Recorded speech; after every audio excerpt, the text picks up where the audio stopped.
Witam Państwa serdecznie na konferencji kandydata na burmistrza Krzysztofa Bagińskiego.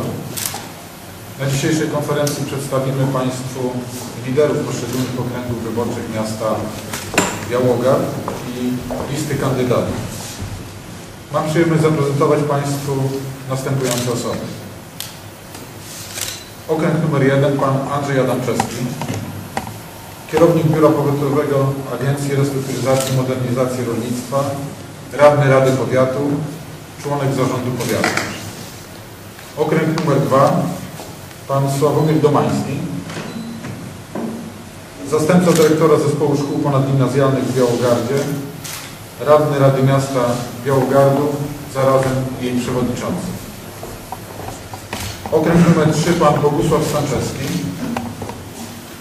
dyrektor Młodzieżowego Domu Kultury w Białogardzie, radny Rady Miasta, wiceprzewodniczący Rady Miasta w Białogardzie. I okręg numer 4, pan Wiesław Czurko, Dzień dobry Państwu.